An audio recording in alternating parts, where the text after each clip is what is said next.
Welcome to LaurenSquared. Season 2. Guys, welcome back. To another episode. Yes. Live and direct. What's having in my eye? Sorry. My eyes. My eyes. Go straight into it, shall we? Yes. Women's darts. What's changed? Yeah, how it has changed. How it has changed, yeah. Yeah, so did some research. And the first women's championship, let's say, was in 2001. Oh my God, we were a little baby. Yeah, I was 6. And it was Trina Gulliver and our friend Mandy Sullivan. Finger clap. Crazy. And they both still play now. Can I just say the hair back then? Volume was What volume. a vibe. What a bit of volume. Absolute vibe. Like, what was it? Bristow's? Was that the hairspray make at the time? Nan Nan helped me out. I'm sure my nan still uses Bristow's now for hair. Fuck off. It was a vibe, and how that, stayed in its structure. It's a darts podcast, but we're talking about hair. But that was how it started, and I think the prize money was not great. Let's be honest. Well, the coverage was probably not. Yeah, great. BDO days, Ollie Croft done what he did, like amazing man, gave us the pathway, let's say, and then Lorna Croft as well. And it's got bigger and better. Yeah. So now, going fast forwarding throughout the years, yes, ladies darts has got progressively better, and it did originate with a BDO. So Trina was Golden Girl, wasn't it? Yeah. Amazing. Like, imagine the memes nowadays. If there was like social media. Crazy. Like, imagine if. But then imagine how much more coverage they probably would have got if social media was as heightened and it pushes so much stuff out. Yeah. So I think now we've got the tools to promote the sport more. 100%. And I think probably what they did is how they could do it. They only could do what they could. So yeah, Trina Gulliver was the first ladies world darts champion. Nice. And yeah, amazing. Like, and you could tell that I think she went on to win maybe 11 titles. 11. I'm sure that's what it was. Please correct me if I'm wrong. But she just dominated. Absolutely dominated. And then So let me ask a question. Was there many women in that kind of era? I think there was. You had obviously Mandy. Mandy was still playing at a very high level. She tells us stories now about where she used to travel and compete. But I think you had so many people, but I think more abroad, more so. I think Trina and Mandy were kind of the English women, perhaps. Obviously, Dita was still there as well in the background. And yeah, I think it flourished quite well. There was quite a few, I think, from the US. Okay, fair. Yeah. I mean, the stories we get from Patty, though. When I took Mandy here, when I took Mandy there. Amazing. I know, we get it all, don't we? Memories for a lifetime. I love hearing about them. Oh. Can I just say, when we watched Mandy on Bullseye. Can't beat a bit of bully. It was epic. Like, she was so shy. And this is the thing. I remember Patty saying to us that she was really young when she got asked to go on there. I don't know how young. Oh, I think maybe like near enough 20, maybe. Oh, she's baby. Yeah, and she looked great. Hair was doing bits, and Bullseye in its own right was fucking unreal back in the day. Like, who wouldn't want to win a speedboat? You could win a speedboat or a caravan, whatever. And I always remember when I was younger, my mum used to say to me, "Oh, Mandy's on challenge or on gold," and I'm like, "What?" Go over, and yeah, there's Mandy. Andy Fallon used to be on there. Andy Fallon was a good friend family friend of ours. We used to play in his pub in Dartford, up the Rose. And yeah, you used to go on there now and you see it, and you're like, "Oh my God, I know this person, I know that person." But they've tried to reinvent Bullseye, haven't they? Yeah, we've watched a few, haven't we? Yeah. And I don't know how I feel about it. I think when someone tries to bring back an old thing. In the back of the day, when you look at it now, it was shit. Like, the production was shit. It was, and but it was good crack for that time. Oh yeah, but that's not reference to darts, but like when people say Jaws was the best film of all time. You watch it now and you think, what? How was that the best film? How are you getting scared over a mechanical shark? Literally. But back then, yeah, it was different. Yeah, so obviously there was opportunities, I think, that Bullseye had given some of the female dart players as well to go on there and to showcase themselves. Lovely. Yeah, 100%. But a lot of people talk about the Luke Littler effect. And I think it's different for the women. What do we have? We have I think it's Fallon effect. The Fallon effect, the Beau effect currently, I'd say. Beau effect now, the Lisa effect. Oh, yeah. The Trina effect. Yeah. The Dita effect. The Anastasia Diplomaslova effect. Yeah. There are so many pivotal women, like Anastasia played back in the day as well. And yeah, we watched a game, didn't we? Yeah. And took, and gave Trina a run for her money back then. I don't think she plays very much now, which hurts me personally, because I think Anna's great and a great role model for me, because I've used to watch Anna growing up. Like, always used to watch Anna. Obviously, things that have happened, it's made it very fucking difficult for her to play, which is awful in every aspect. Because she's such a good crack. She's great. Like, So her and good. Lorraine, Jesus Christ, I love it. Yeah. So, going back to that, Luke Littler hit the dart world by storm. You think the age, the effortlessness of how he throws, the big checkouts, the big scores. When you think about darts, you think about throwing darts. You think Luke Littler. He is just... Yeah. Everything's just, like, made to perfection. Yeah. And I said this on a before podcast, like, his darts, you can get, like, basic ones from, like, Smith's. But if you want to pay, like, 150 quid for a set of darts, like, you crack on, but you're not going to throw like him. No. And I think that's... You're not. This is the problem with the effects. People think that you're going to pick up a dart and you're going to throw exactly like that person. It doesn't work. And it's until they actually spend all that money, do all of this crap, to then go, oh shit, yeah, I'm not Luke Littler. Could have told you that. Duh. Literally. And I think Luke's got the world at his feet at the moment. But I think there was effect before that. And I think it was Fallon. It was the Fallon effect. And it was in 2019 when she was historically the first woman to beat two men. I remember watching that. It was the fucking epic. Scenes. Epic. Absolute scenes. I don't know how she held her ass together, because mine would have just completely fell out. Bum time you would have had. Actually a thing. It would have actually happened. And I don't think, obviously, at that time, she realised what she had done. No. And I think that was the greatest thing about it, because she just came along. You see it, though, when you watch back the replays, like, just her face. Like, it was almost like she had to take it in as well. Of course. I think she probably still takes it in now. A woman going up there in pink, ballet pumps, smashing up the men. That's all I could think about. That's what I'm here for it. Last Friday night. Yeah. I think knowing Philly the way we do, yes. I think it suits. There is a reason behind the madness. Yeah, and I love that. And to stay like to the T with it and not change it, then fair play. But that's her song now. She's iconic in that sense. If she changed the song, I think it wouldn't be. I'd be like, you're right. Yeah. Oh, you will. Like, do you need some paracetamol?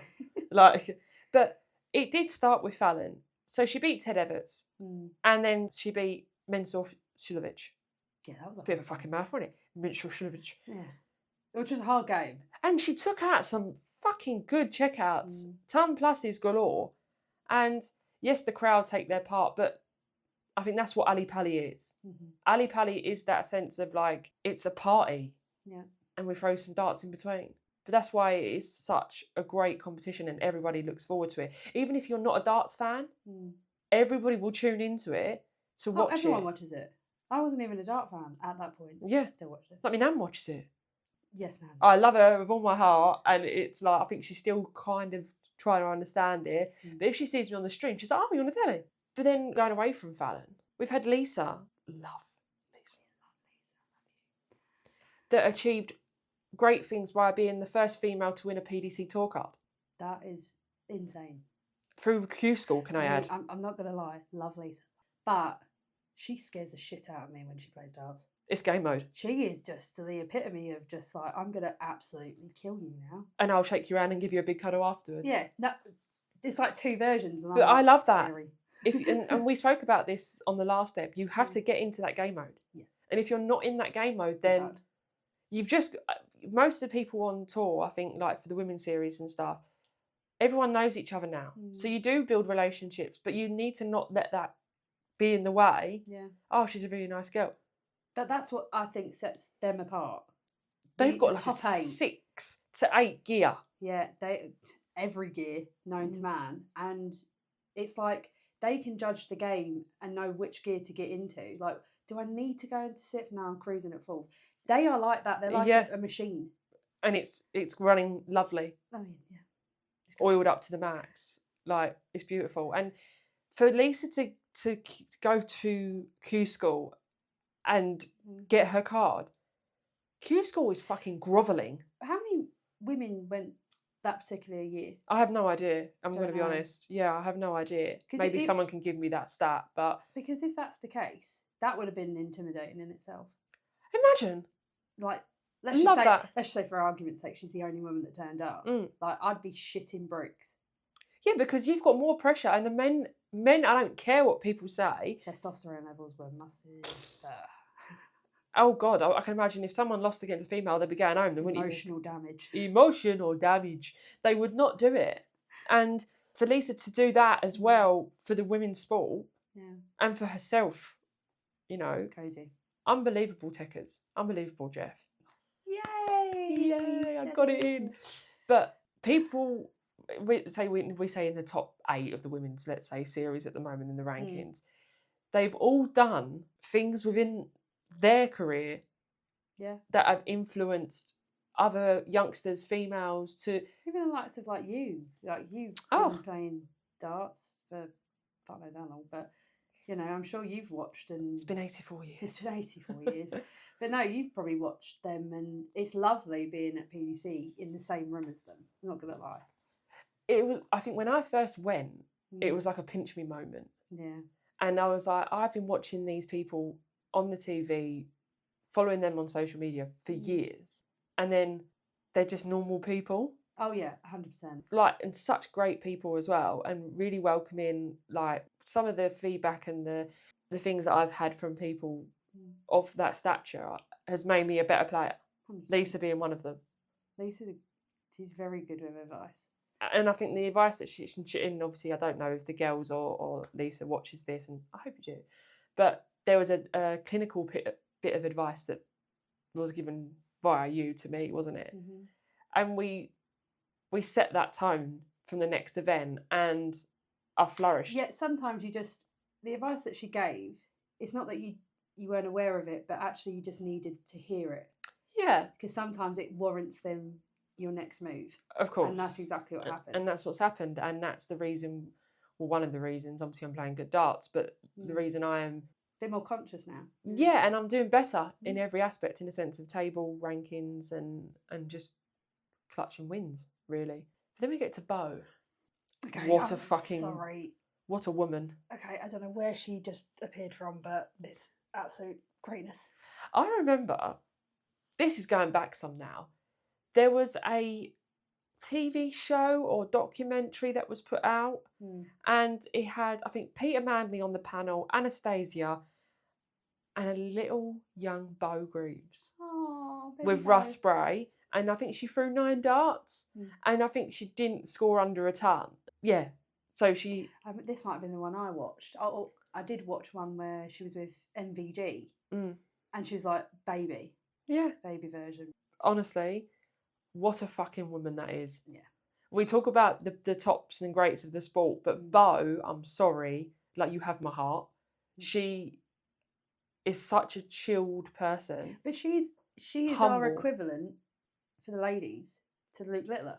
You watch her throw, you watch her stance, everything that leads up to throwing a dart is just perfection. I couldn't have put it better myself. It is. I actually couldn't. Like, even if they analysed her throw and everything that she does, you can't physically say there's anything wrong. It is silky smooth, and she has had problems with dartitis before, which when you look at her, you don't think... Sorry, but to say you had dartitis and then to play the way you do. Can I get it? Do you know what I mean? So we'd have I won't wish that on anyone, I'm only joking. We'd have it, and we'd have it like 10 years later and still wouldn't be able to shake it. Yeah. She has done... I have no words for her. Like, so how many PDCs she won now? 44 women's series titles. Just 44? That's from Wikipedia that I've seen recently. 44. If that's not a domination job, I actually... I don't get it. Can we say, aside from the darts, we've seen Beau a couple of times at PDC. What a humble woman. Like, to say she still has that human side. Like, you look at them, you watch them, and you think they're like robots. They just don't have no personality. Yeah. All of these women, they have the biggest personalities, and they're so lovely. Oh, it's so nice to be around. And it keeps that urge to keep going because it doesn't have to change you. No. Fame or money or anything doesn't have to change you. Just stay humble. And I think Beau is a prime example of that. And I know she's a fan of the podcast because when she mentioned it, I nearly fell over. I thought, oh, love that. We've made it. We're still going to get you on here though, don't worry.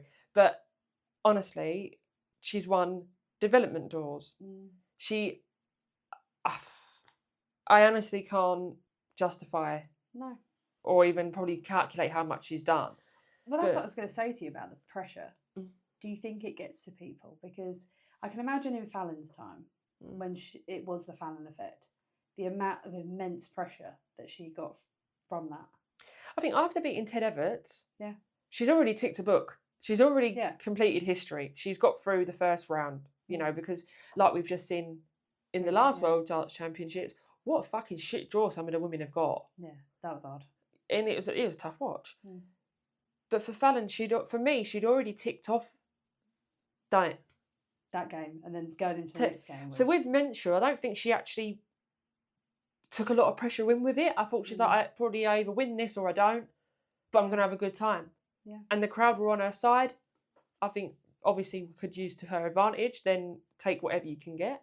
No. Like even Fallon now, like Fallon's had publicly, you know, health issues, and she's still smashing up women's series. She's still winning match plays. She's still going to, you know, the players, you know, all the PDC like tours that's, you know, available for her to enter. Like she is still at the top of her game, but not in full health. So imagine if she's full health. I'm fucking going. Would be fucked. Like, what's the point? No, I'm joking. There's so much point. But again, going back to Beau, I think here and now, Beau is leading the pack and obviously states in her rankings. She is the number one women's player, and she's actually ranked 101 in the whole of the PDC merit. Really? And we're talking men as well. Yeah. And that's one thing I did see a lot of comments after the World Darts Championship. But she wants to get to that calibre, and that's what she's working towards. I don't think she's that far off. Oh, I personally wouldn't say she's far off, but that's her own journey. Yeah, but then that's where I think she is so humble. Yeah. I don't think, from what we see, I don't think pressure is a massive thing to her. Like, I don't We don't know, sorry. Yeah, obviously I don't know, you know, the ins and outs and when, you know, she goes home and she's in her four walls. But face value, cool as a cucumber, mate. She gets a bit hot and flustered, like we all do. Yeah. But fucking hot in there. Generally speaking, it's fucking warm. Yeah, the gas, like heat blowers, fuck me. But you don't look at any of the women, and I don't see elements of nervousness. I generally don't. And I think when you go to the tournaments where you're playing in an open, for example, and you come across and you're playing a man, I think they're more pumped. I think, do you know what? I am. Popular opinion. I think it's actually easier to play a man. I agree. I physically agree. I've actually had really good games against men. It's women I can't play against. I think it's because you kind of don't know what to expect. You don't know what you're going to get, do you? No. And I think you said that on the last episode as well. But if you look at now, so Trina Gulliver and Mandy played the first women's World Darts Championships in a BDO in 2001. To where we are now. To where we are in 2026 now. Trina was the golden girl. She was the one that kind of, I think, for the female game is up there in a sense of stature. Like she is probably like the fucking top. And still has a fucking good game on Oh, what a lovely throw. Silky girl. And a great commentator, can I add as well. And even when I played her at Women's Series, like so lovely. He had a little dig and I was like, yeah, you know.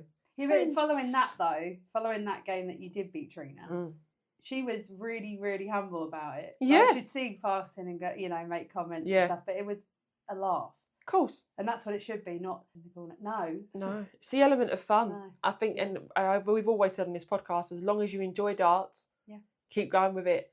When you start hating it and you're tearing dislike it, give up. Yeah, don't continue. Or just pack up for a bit. Yeah, explore other things that you might like to do and then go back to it, because I've always said, this sport will go on forever. Do you know what I like about darts is you don't age out of it? Like, no.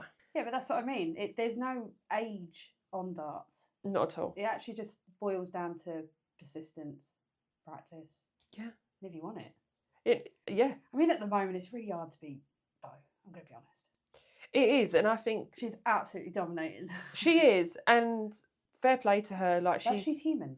She is, and I think that's the nicest thing about it. She's not just there going £1, £2, £3, £4. She's not doing that. She's there because she wants to help women's sport. She wants to help the PDC Women's Series get to where it is. And every time she steps her foot up into the hockey, she's representing herself first and foremost, but she's representing the women's sport and what we are about. You've seen, like, in some of the streams that she's actually got quite animated. That just shows as well. She goes through what every one of us does, but she's just at a different calibre. Exactly that. Why not keep your foot down on the accelerator? Because the possibilities are endless. And the amount of things that she's played in, I think there's plenty more in the tank. We all have our own demons. And I think in sport, generally, you've always got something you want to improve on. Even though someone could come up to you, people probably blow smoke up Beau's arse quite regularly, right? Love that for you. But then she's probably thinking, yeah, but I could have done better here, better there, and I wasn't happy with that. Always self-analysing. Always. Yeah. And I think I can't wait to see when she plays the Youth Darts Championship final, when she beat Luke Littler. I said, this is going out. That was, yes. Yeah, and she's playing Gian Van Veen. Yeah. I'm not actually sure when that is, but I think it's soon. But she just plodded along, got shit done. But I can tell you now, if we sat down with her and said, she'd probably go, yeah, I didn't like this. I could have done better here. But then that's so much hunger within her because she knows there's more in there, which is actually quite scary. Imagine more. Is there any more? Yeah, can you just give up the women's series? If that yeah, please. If you get to that point, just give up the women's series. Just go around on your scooter the whole day and just monitor the building. Yeah, just do a Mandy. It could work. Like we said, there is so much that's changed for the better, I think. I think when PDC took over, I think it's been massive. Skyrocketed. Yeah. It's been massive for the sport, but we have to thank Ollie Croft and Lorna Croft for obviously starting this out for us to give us even the opportunity to be able to compete in these competitions and to get women's sport, especially in darts, to where it is now. 100%. Because that's what we need. We just need the recognition. The recognition, the time. And we talk about Beau, we talk about Fallon, but there is underdog players that have got even more hunger. Look at Gemma. Gemma Hayter is a prime example. She absolutely smashed that World Championship, didn't she? We were so proud. And I think it was the 161, wasn't it? Because she went treble 20, treble 17, and I think we were in the tunnel at this point. And then obviously, I think she hit a big 12. Well done, love. But it just shows you. Yes, you will always have the greats that dominate the sport. I think this is everywhere. You'll always have them people. But like you've just said, there will be people that are coming up and you won't really see them, but they'll be there in the background. I think this is the part that I think gets overlooked. So we do look at the top 8. We do talk about the top 8. Social media captures them, but it's the underdogs that have got so much fire in their belly and they're not getting watched. They haven't got that pressure and they're just going to steam their way through some of these rounds at PDC. I've got a question for you. Who do you think currently on the tour is an underdog? Because I know mine straight away. Well, out of the women's series? Yeah. Biased opinion, sorry. But I do think you, as one of them. Thank you. No, I do think you have a very good game. A very good game. And when it works. You're actually nearly at that point, and I don't think you quite blushing here. No, I don't think you realise it, and a lot of people come and watch you. Like we went to Eastbourne recently. The amount of people blowing smoke up this girl's arse, right? I was just like, yes, I'm very aware, but I don't think you see it. So that's good. Sometimes it is good not to cling on to. Oh my god, people are watching me now because you're just steam training through. I don't think I care enough for other people, and that sounds harsh. Yeah. But when I play, I do try and get in that game mode, and then obviously I'll have a self-analysis like I always do. You know, if I'm pissed off for 5 minutes, whatever. We all like that. That's really nice. Thank you. You're welcome. Thank you. I'm going to throw another Lauren into the mix. I was just about to say. I was literally about to say you because I had to be biased. Yeah. Sorry, but. There's players like LaurenSquared. She's a very natural thrower. She's got so much hunger when she's on that hockey. Like, she's in game mode. It's almost, you can pass it off as aggression. Yeah. she just goes into this like mode, and almost I like sucks it out of you. all right. Which is, why not?